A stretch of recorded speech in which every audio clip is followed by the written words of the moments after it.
24 hours में से आपका बच्चा 10 और 12 आवर्स बस बैठकर मोबाइल चला रहा है। आप देखोगे कि बच्चों के आर्म्स में इसका इफेक्ट है। हमें उन्हें पार्क में लेके जाना चाहिए, प्ले कराना चाहिए, उनके सोशल एनवायरनमेंट हमने देना बंद कर दिया। प्रैक्टिकल बिल्कुल एकदम जो इजीली हो सकता है, ऐसा कोई सोल्यूशन बता दीजिए सबसे जो को इमोशनली स्ट्रॉन्ग बनाने के लिए। क्या ऐसे टिप्स आप देना चाहेंगे? जैसे मैंने अभी आपको कहा कि बच्चों का ट्रस्ट ब्रेक नहीं करना चाहिए। 2007 में कुछ ऐसा हुआ जिसने हमारी दुनिया बदल दी। हम स्मार्ट हो गए। Yes, I am talking about smartphones. 2007 में स्मार्टफोन लॉन्च हुआ और तब से लेकर अब तक ये जैसे हमारी दुनिया बन गया है। हम इसके बिना ऑपरेट ही नहीं कर पाते। It has become just like a body part of hours. And adding one more feather to its cap, we are blessed with social media. No matter how far we all are connected. लेकिन इतना सब कुछ अच्छा होते हुए भी the study says that people who use social media on regular basis, or we may say that they are addicted to social media, they are more stressed, more depressed and more vulnerable to mental disorders. तो इसी discussion में आज मैं बात करने वाली हूँ कि मोबाइल फोन के इफेक्ट क्या होते हैं। As we know that as elders, हम बड़े होते हुए भी और हमें ये सब बातें पता होते हुए भी कि मोबाइल के क्या इफेक्ट्स हैं और क्या साइड इफेक्ट्स हैं, स्टिल हम लोग मोबाइल को इतना यूज करते हैं। तो हमारे बच्चे जो कि इतनी कम एज में मोबाइल के एडिक्टेड हो गए हैं, उन पर मोबाइल का और या फिर फिजिकली इमोशनली क्या इफेक्ट रहता है।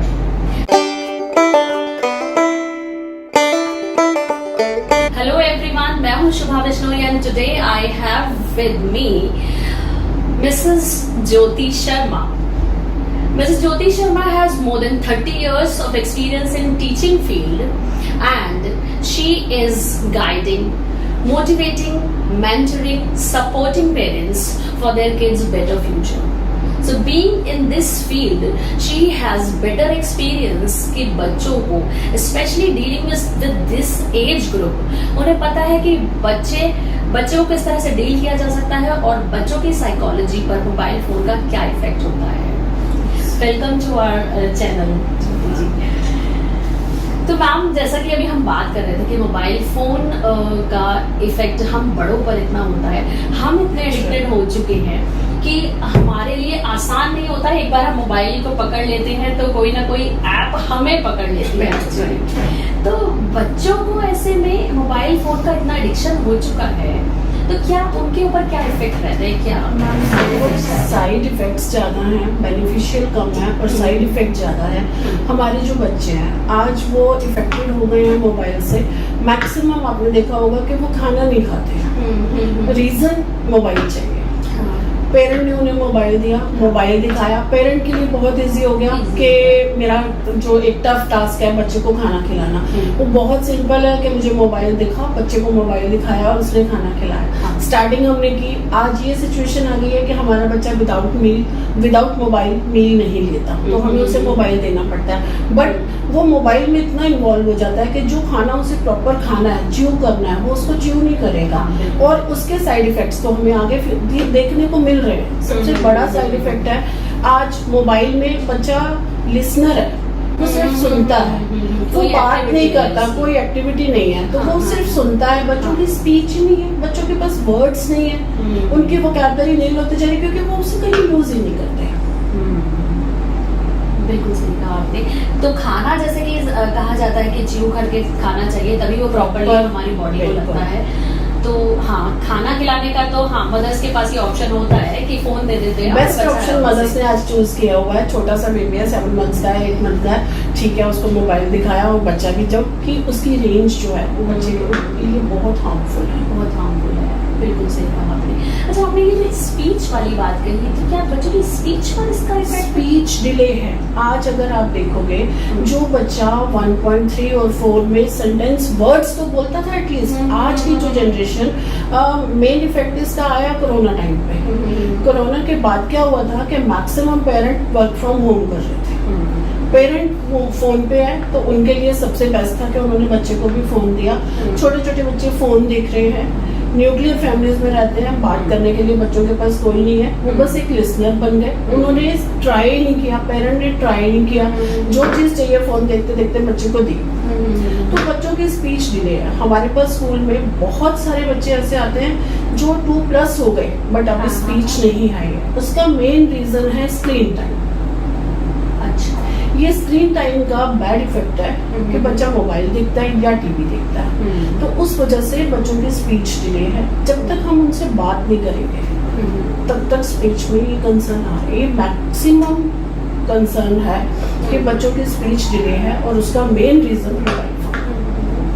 अच्छा, ये स्पीच का प्रॉब्लम है। और मैंने ऐसा भी सुना है कि क्या ऑटिज्म का भी इससे कुछ रिलेशन है कि अगर स्क्रीन टाइम बच्चों के पास ज्यादा होता है तो यस, बहुत छोटा बेबी है, वो अभी इस चीज को समझता नहीं है। आपने उसे मोबाइल दिया, मोबाइल में वो एक पर्टिकुलर राइम देख रहा है, ठीक है। मेरे पास ऐसा एक केस आया, wheel of the bus goes rhyme, वो बच्चा उसमें सुनता था, शुरू शुरू में वो इंटरेस्ट लेता था, पेरेंट को भी लगा बहुत ईजी है, मोबाइल में बिजी है, चलो मैं अपना वॉक कर लूँ, या दूसरा बेबी सिमिलर है उसकी मुझे स्मार्ट क्लास करानी है, तो उन्होंने उसे मोबाइल दिया।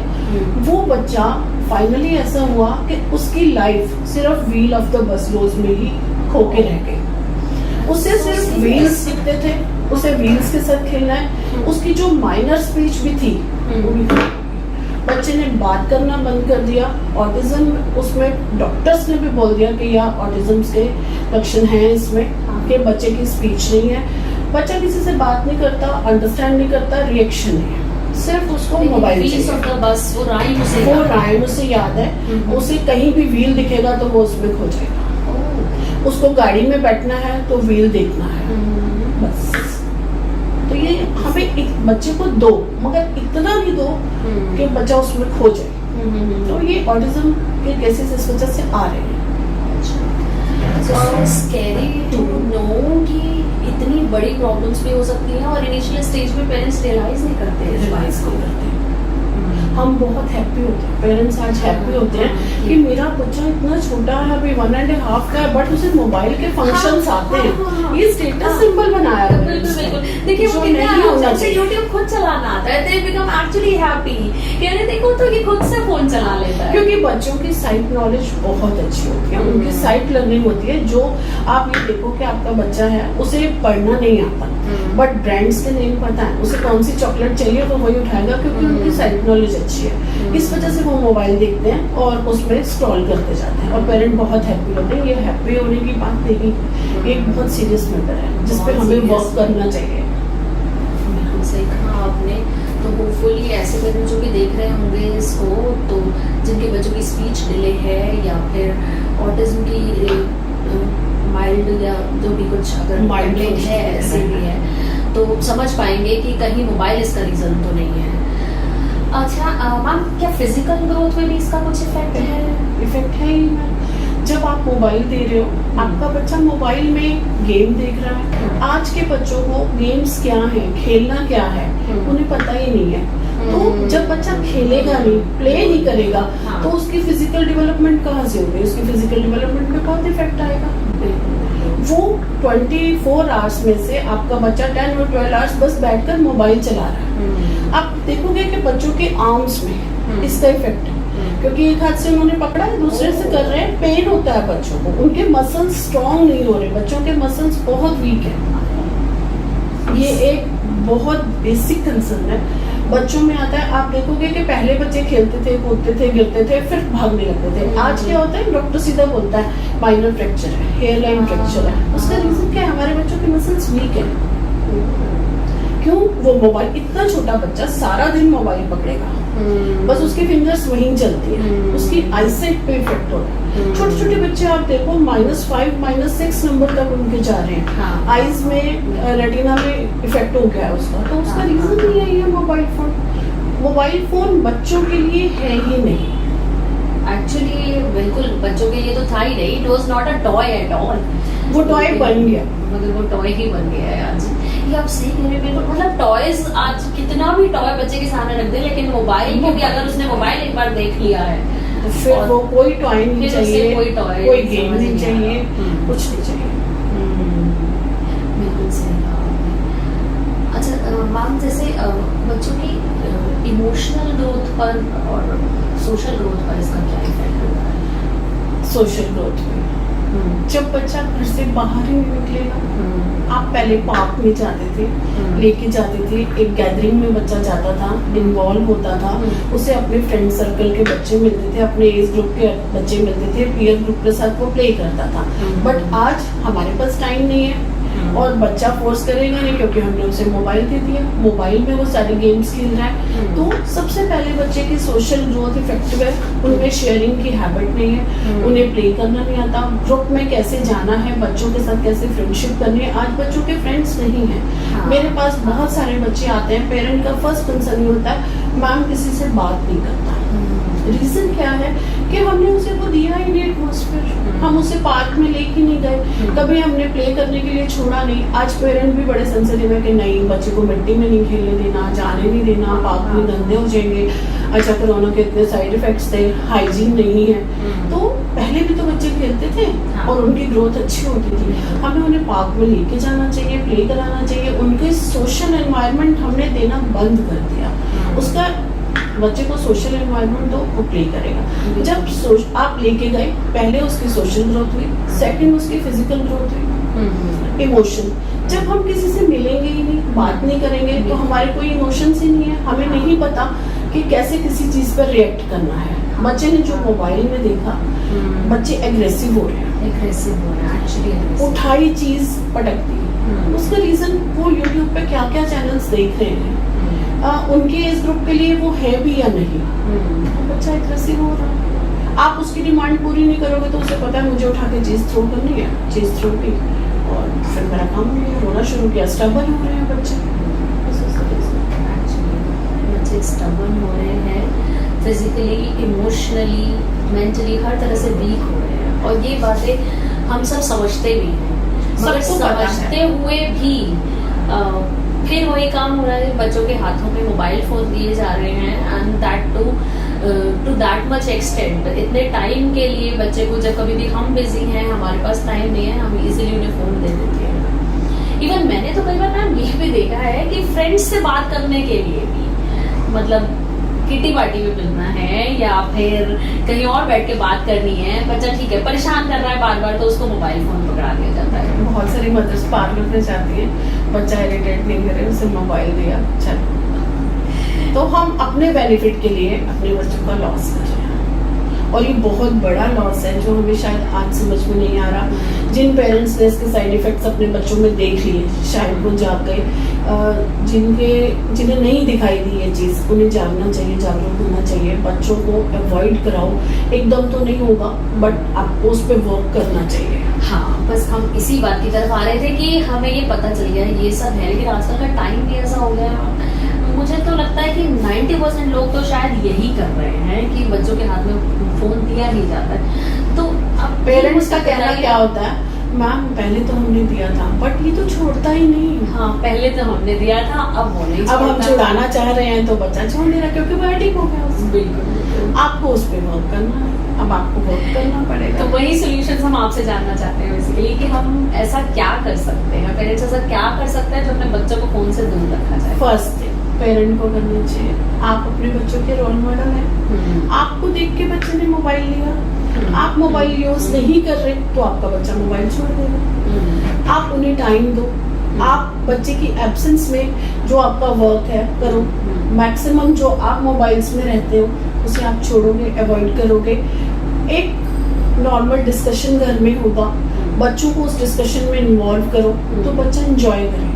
मम्मा पापा के बीच में डिस्कशन हो रहा है, अच्छा मेरे ऑफिस में आज क्या हुआ, मेरे ऑफिस में क्या हुआ, अच्छा आपके स्कूल में क्या हुआ। हाँ। वो 2 दिन उस चीज को नहीं बोलेगा, बट फाइनली वो उसका रिस्पॉन्ड आपको करेगा। उसको लगेगा now I am an important person, मैं भी एक फैमिली मेंबर हूँ जिसे डिस्कशन करना है। और आप ये करके देखो, आपका बच्चा आपके टच में आ जाएगा।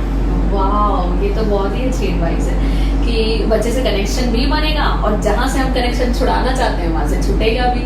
और ये आपने बहुत ही अच्छी बात बोली कि पेरेंट्स ही अपने बच्चों के रोल मॉडल हो गए हैं। मतलब अगर हम फोन यूज नहीं कर रहे हैं तभी हम उससे कह सकते हैं ना फोन यूज या नहीं use नहीं करो। करो। ये और तो अगर बच्चा हम ही करते हैं और कहते हैं कि नहीं तुम्हें नहीं करना चाहिए, तो वो सोचेगा कि भाई आप मम्मा तो कर रही है, मुझे नहीं दे तो रहे, फिर- पापा तो हर समय मोबाइल में रहते हैं। तो आप खाना खाते समय पेरेंट्स ही हैं, खाना भी खा रहे हैं और मोबाइल में हैं। अगर हाँ। पहले आप छोड़ो, उसके बाद बच्चा छोड़ेगा। ये एक आइडियलिस्टिक सॉल्यूशन है, प्रैक्टिकल बिल्कुल एकदम जो इजीली हो सकता है, ऐसा कोई सॉल्यूशन बता दीजिए। सबसे मेन तो मैंने बताया। सेकंड, आपको मोबाइल चलाना है, किससे चलेगा? Internet connection. आप इंटरनेट कनेक्शन ऑफ कर दो। बच्चे बहुत स्मार्ट हैं कि ठीक है, वाईफाई आ ही नहीं रहा, फोन का डेटा चलेगा, उसे भी बंद कर दो, कोई पासवर्ड लगा दो। ये बहुत अच्छा है। और उसे ये नहीं कि बच्चे के लिए पासवर्ड हमने पासवर्ड लगाया और उसको यूज किया, नो, आपको भी उस टाइम पे ताकि बच्चा आप पे ट्रस्ट करेगा कि मामा ने बोला है कि वाईफाई कनेक्शन नहीं आ रहा है, डाटा नहीं आ रहा, तो आज इंटरनेट कनेक्शन नहीं है, फेलियर, इंटरनेट फेलियर। ये बहुत आपने छोटा बच्चा। बिल्कुल सही कहा, ट्रस्ट बनना बहुत जरूरी है कि अगर उसी टाइम पर हम थोड़ी देर में 5 मिनट बाद फोन लेकर यूज करने लग जाते तो बच्चे तो फिर बच्चा हम पे ट्रस्ट नहीं करेगा। और आपको बच्चे के साथ बॉन्ड ऐसा बनाना है कि बच्चा आप पे ट्रस्ट करे, तभी वो आपकी बात मानेगा और आपके कंसर्न्स आप उसके साथ शेयर करो, वो अपने कंसर्न्स आपके साथ शेयर करें। बिल्कुल सही कहा आपने। अच्छा, अब आपसे हमें ये भी जानना है कि what can be some productive और enriching activities that parents can encourage their kids to do in their free time. अभी मैंने जैसे डिस्कस किया कि आप फैमिली डिस्कशन करिए, आप डिनर एक टाइम तो ऐसा कर सकते हैं कि मामा पापा दादा दादी जो भी फैमिली मेंबर्स हैं एक साथ बैठ के डिनर करें, बच्चा भी उसमें इन्वॉल्व हो, बच्चे की स्पेशल प्लेट लगाइए, उसे अपने साथ बिठाइए, उसके साथ डिस्कशन कीजिए, उसे बताइए। तो वेरी फर्स्ट ये चीज़ है कि इससे बच्चा आपके साथ इन्वॉल्व हो। सेकेंड, आप उसे डेली रूटीन पार्क वगैरह में लेके जाइए, उसके साथ टाइम स्पेंड कीजिए। बेड टाइम स्टोरीज, पहले बच्चे नानी से दादी से स्टोरीज सुनते थे, आज नानी दादी साथ में नहीं है तो मम्मा को वो रोल प्ले करना पड़ेगा। आप मोरल स्टोरीज सुनाइए। आप ऐसा भी कर सकते हैं, अगर आपका बच्चा किसी कोई बैड हैबिट है, उसमें आपको लग रहा है कि ये हैबिट कैसे रिमूव करें, तो आप एक स्टोरी बनाओ, चाइल्ड काउंसलिंग करो कि उसमें आपको अपने बच्चे का नाम नहीं लेना कि आपका बेबी वो है, किसी और अनदर बेबी का नाम लिया, स्टोरी सुनाई। बेड टाइम स्टोरी से बेनिफिट ये होता है कि जब बच्चा सोएगा तो वो होल नाइट उसके माइंड में रहेगी और वो कहीं ना कहीं वर्क करेगा। तो इस तरह से आप कर सकते हो। Bed time stories can be very effective, जिससे कि हम उनकी बुरी हैबिट्स को भी हटा सकते हैं और कुछ नई हैबिट्स इनकलकेट भी कर सकते बच्चा हैं। वर्ड्स ऐसे यूज कर रहा है जो आपको अच्छे नहीं लग रहे, कुछ अब्यूजिव लैंग्वेज आपका बच्चा यूज कर रहा है, आपने उसका नाम नहीं लिया लेकिन अनदर किड का नाम लेके उसे स्टोरी सुनाई कि वो बच्चा इस टाइप से बोलता था तो कोई भी उसका फ्रेंड नहीं बना, एक दिन वो लोनली बैठा था, उसकी मामा ने पूछा व्हाट हैपेंड विद यू, क्या हुआ, क्यों ऐसे बैठे हो, और उसने अपने मामा को बताया कि मामा मेरा कोई फ्रेंड नहीं है। तो उसकी मम्मा ने बताया आप बैड वर्ड्स यूज करते हो, बैड हैबिट्स हैं, आप बच्चों को हिट करते हो, इसलिए बच्चे आपके फ्रेंड नहीं बनते। और वो आपका बेबी एकदम बोलेगा इमीडिएट, मम्मा जैसे मेरे साथ मेरे भी ऐसे होंगे, और बोले नहीं नहीं you are a good boy. कभी भी हमने उसे नहीं बोलना कि आप बैड बॉय हैं, या आपने किसी अनदर फ्रेंड्स के साथ उसका कंपैरिजन नहीं करना। वो स्टोरी जब आप सुनाएंगे अपने आप ऑटोमेटिकली उसके हैबिट्स चेंज होने शुरू हो जाएंगे। उसकी डेली एक हैबिट लेंगे, कोई भी हैबिट है, कभी उसमें एनकरेज करो, कभी उसकी स्टोरी सुनो, बताओ, मोटिवेशन बहुत मस्ट है। आपको दिखेगी रिजल्ट्स, आपको दिखेंगे। बिल्कुल सही कहा आपने, मोटिवेशन बहुत जरूरी है। बच्चों को कभी भी ये फील नहीं कराना है कि वो बुरे हैं, उन्हें हमेशा मोटिवेट करना है। कंपैरिजन नहीं करिए उनके फ्रेंड्स के साथ, रिलेटिव्स के बच्चों के साथ कंपैरिजन नहीं करिए। आप उनके अंदर जो क्वालिटीज हैं उन्हें पहचानिए, उन्हें एनकरेज करिए, उन्हें मोटिवेट करिए, आपको रिजल्ट्स देखने को मिलेंगे। वाह। अच्छा मैम, एक और बात बताइए, कैसे हम बच्चों को लाइक उनके अंदर कैसे एम्पैथी और डिसिप्लिन कैसे इनकलकेट कर सकते हैं? आप एक रूटीन बनाइए अपना, ठीक है। जैसे आप अभी हम मोबाइल का डिस्कशन कर रहे थे, एकदम से आप मोबाइल ले लोगे, नहीं दोगे तो बच्चा परेशान हो जाएगा। आपने एक रूटीन बनाया, ठीक है, हाफ एन आवर आप मोबाइल ले सकते हैं। This is your study time, this is mail time. Okay, park में जाना है, प्ले करने के लिए जाना है, सोशल एक्टिविटी का टाइम। आप जब एक टाइम टेबल बनाएंगे, एक रूटीन बनाएंगे, आपका बच्चा डिसिप्लिन में ऑटोमेटिक, जब वो उस रूटीन को फॉलो करेगा तो डिसिप्लिन ऑटोमेटिकली आ जाएगा। आपको कुछ नहीं करना, बस रूटीन बनाइए, अपनी लाइफ में चेंजेस लाइए, आपके बच्चे में ऑटोमेटिकली चेंजेस आते चले जाएंगे। बच्चा कच्ची मिट्टी की तरह होता है, जैसे ढालों पे ढल जाएगा।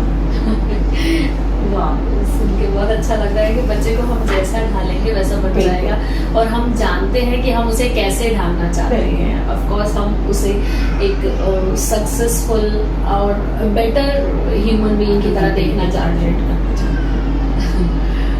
तो ये सब तो मुझे आपकी एडवाइस बहुत ही अच्छी लगी। बस एक लास्ट क्वेश्चन है, देखिए इमोशंस को कंट्रोल करना बड़ा मुश्किल होता है, इवन हम लोगों के लिए बहुत मुश्किल होता है। तो बच्चों को इमोशनली स्ट्रॉन्ग बनाने के लिए क्या ऐसे टिप्स आप देना चाहेंगे? जैसे मैंने अभी आपको कहा कि बच्चों का ट्रस्ट ब्रेक नहीं करना चाहिए। बच्चे बहुत इमोशनल होते हैं, बात बात पे रो पड़ते हैं, हाँ, टची होते हैं। तो जो चीज़ उन्हें अच्छी नहीं लगती वो आप मत करिए। अगर आपने कोई कमिटमेंट किया, आप ये वर्क करो, मैं आपको चॉकलेट दिलाऊंगी, ये वाला टॉय मैं तब लेके दूंगी जब आप ये वर्क कर लेंगे, तो आप उसे वो चीज़ दिलाइए। बॉन्ड बनाइए, आपका सपोर्ट उसको चाहिए। जब आप एक बॉन्ड बनाएंगे, उसका ट्रस्ट विन करेंगे, तो वो आपके साथ अटैच, और वो जो इमोशंस हैं फिर उसे स्ट्रॉन्ग, जो अभी स्टोरी के रिगार्डिंग हमने बात की, आप स्टोरी टाइम से उसके इमोशंस को स्ट्रॉन्ग कर सकते हैं। बहुत ही अच्छी आपकी एडवाइसेस लगी, और जिससे हमें समझ में आ रहा है कि बच्चों को हम किस तरह से अपने अकॉर्डिंग ढाल सकते हैं। बेसिकली तो as a parent, as a role model हमें अपनी लाइफ में चेंजेस लाने होंगे। और मोबाइल फोन के हार्मफुल इफेक्ट्स तो आज हम जानते भी थे और हमने मैम से सुन भी लिया है। तो हम अगर अपने बच्चों को कॉन्स्टेंटली मोबाइल फोन से या स्क्रीन टाइम के सामने रखते हैं तो उनके ऊपर मेंटली, इमोशनली बहुत इफेक्ट होते हैं। उनकी स्पीच इफेक्ट हो सकती है, बिहेवियरल इश्यूज हो सकते हैं, साइकोलॉजिकली इफेक्टेड हो रहा है। बच्चा वही एक्टिंग करने लगता है जो वो देखता है, उसे इमिटेट करने लगता है, तो साइकोलॉजिकली इफेक्टेड हो रहे हैं बच्चे। साइकोलॉजिकली भी बहुत इफेक्टेड हो रहे हैं। तो ऑफ कोर्स हम नहीं चाहते कि हमारे बच्चे भी बड़े होकर किसी इस तरीके की किसी प्रॉब्लम का शिकार हो जाएं, जो कि हम लोगों को देखते हैं आजकल। हम एल्डर्स को देख रहे हैं, स्ट्रेस और डिप्रेशन, एंजाइटी जैसी प्रॉब्लम्स हम नहीं चाहते कि हमारे बच्चों में। ऑफ कोर्स तो हमें ज़्यादा से ज़्यादा कोशिश करनी है कि हम अपने बच्चों को मोबाइल फ़ोन से दूर रखें। ये फर्स्ट स्टेप है। आपने बिल्कुल ठीक कहा कि मोबाइल बच्चों के लिए नहीं है, ये एक टॉय नहीं है। उसकी जगह हम कुछ भी करें, हमें उन्हें टॉयज दिलाने पड़े, हमें उन्हें टाइम दो। सबसे बेसिक चीज़ है कि आप अपना टाइम अपने बच्चे को दो, उनके साथ टाइम स्पेंड करो, इन्वॉल्व रहो, उन्हें एक्टिविटीज़ में इन्वॉल्व करो। आपके बच्चे बिल्कुल इन्वॉल्व रहने से हमारा उनसे बॉन्ड भी बनेगा। बिल्कुल, और यही तो हम चाहते हैं ना कि बड़े हो, जब बच्चे हमारे बड़े हो जाए तो हमसे डिस्टेंस ना बनाए। ऐसा है कि हमें बच्चों के साथ बॉन्ड बनाना बहुत मस्ट है। आगे बच्चा बड़ा होगा, स्कूल में जाएगा, उस टाइम पे उसका क्या फ्रेंड सर्कल है। अगर आज आपका बॉन्ड नहीं है, आपका बच्चा आपके साथ कोई डिस्कशन नहीं करेगा, कौन मिला, क्या हुआ। अगर आप बच्चे के टच में रहेंगे तो बच्चा आपका रहेगा, और आप जैसा चाहोगे उसको बनाओगे। और इसकी शुरुआत बचपन से ही हो। अगर हमने बचपन में ही उसे अपने से दूर कर लिया तो फिर बड़े होके हमें एक्सपेक्ट नहीं करना चाहिए कि वो हमारे पास आएगा। उसे उसकी डिमांड है, आज बच्चों की डिमांड है कि उन्हें पेरेंट्स का टाइम चाहिए और उन्हें टाइम देना चाहिए। अपने बिजी शेड्यूल में से थोड़ा सा टाइम निकालो, थोड़ा सा और बच्चों के साथ ही करेगा। और मैम इतना सब कुछ होने के बाद भी, ये सब बातें हमें पता होने के बाद भी, एक स्टडी से शो होता है कि इंडिया में ऑन एन एवरेज 5 से 6 घंटे रोज फोन यूज किया जाता है। तो इतना टाइम अगर हम अपने बच्चों के साथ लगा देंगे तब तो वो जैसा हम चाहते हैं बिल्कुल वैसा ही बनेगा। तो होपफुली आपको ये इन्फॉर्मेशन पसंद आई होगी। ध्यान रखिएगा, be happy and stay blessed. Thank you so much.